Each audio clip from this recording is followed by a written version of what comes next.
Hey everyone, welcome back to Echo Your English, the podcast where we help you speak English more naturally, more confidently, and more fluently. I'm Ryan. And I'm Emily. And today we have a really fun episode for you because Ryan and I are actually going to disagree with each other. Yeah, this doesn't happen very often, so enjoy it while it lasts. We're going to debate one of the biggest questions in English learning. Should you learn grammar first, or should you just start speaking? I'm on the just speak side. And I'm on the grammar first side. So let's get into it. But before we do, if you're new here, make sure you subscribe because we make podcast-style videos every week to help you improve your English just by listening. Okay, Emily, you go first. Okay, so my argument is simple. Grammar is the foundation of a language. Think of it like building a house. You cannot build a house without a strong foundation, right? If you start speaking without knowing grammar, you're going to build bad habits. You'll say things like, yesterday I go to the market, instead of yesterday I went to the market. And the longer you repeat those mistakes, the harder they are to fix. Okay, I hear you, but here's my counter. Babies don't learn grammar before they speak. No parent sits their baby down and says, all right, today we're going to study past tense. Babies just listen, they absorb, and they start speaking. And guess what? They become fluent. So why should adult learners be any different? Because adults are not babies, Ryan. Wow, okay. I mean, adults have a developed brain. We think logically, we analyze. So for adults, understanding why a sentence works actually helps them remember it better. Grammar gives you that understanding. That's a fair point. But I think a lot of people use grammar study as a way to avoid speaking. They say, I'll speak when my grammar is perfect, and that day never comes. Okay, I'll admit that. That is a real trap. Waiting for perfection is a problem. Let me give you a real-life example. Think about immigrants, people who move to a new country. Many of them never formally study grammar, they just live in the language. They shop, they work, they make friends, all in English. And over time, they become incredibly fluent.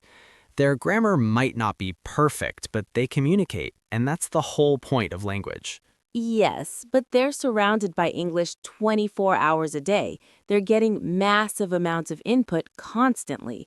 Most of our listeners are not living in an English-speaking country. They're studying in their free time, maybe 1 or 2 hours a day. For those learners, grammar study is actually very efficient. It speeds up the process. That's actually a really good point. I know.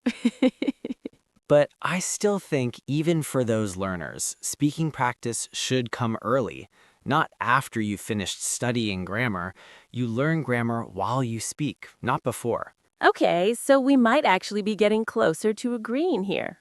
Maybe, but I'm not ready to admit that yet. Let me talk about the problem with just speaking without any grammar base. I've seen this happen a lot. Learners who speak a lot, but they fossilize their mistakes.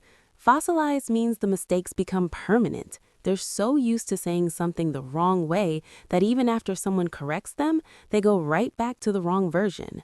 That's a serious problem. That's true. Fossilization is real. But you know what's also real? Grammar paralysis. That's when a learner knows so much grammar, they've studied all the tenses, all the rules, but the moment they open their mouth, they freeze because they're trying to apply all those rules in real time, and it's just too much. The brain can't process it fast enough in a live conversation. Grammar paralysis. I like that term. Thank you. I just made it up. You're right. Overthinking grammar while speaking is a real issue.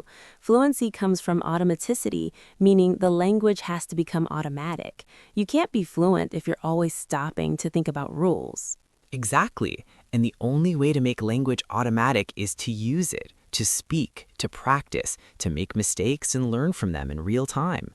Okay, so I think we're both making valid points. Let me try to bring this together.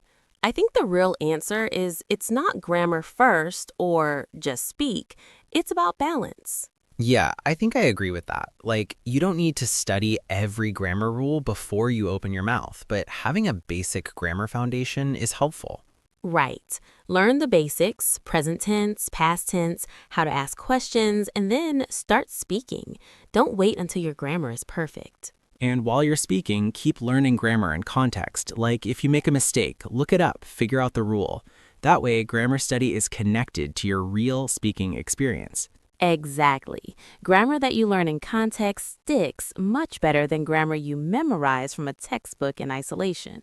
So, the answer is don't wait for perfect grammar. But don't completely ignore it either. Speak early, speak often, but also pay attention to how the language works. All right, so here's a challenge for all of you listening today. This week, have one conversation in English. It doesn't matter if your grammar is perfect or not, just speak. It could be with a friend, a language partner, or even just talking to yourself out loud. The goal is simply to use English, not to be perfect. And while you're speaking, notice your mistakes. Don't judge yourself, just notice.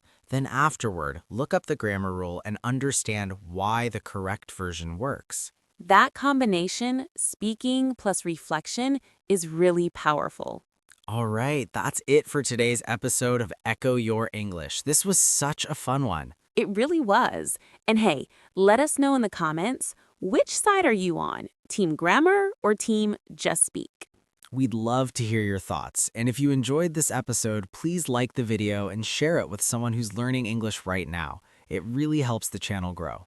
And don't forget to subscribe so you never miss a new episode. We'll see you in the next one.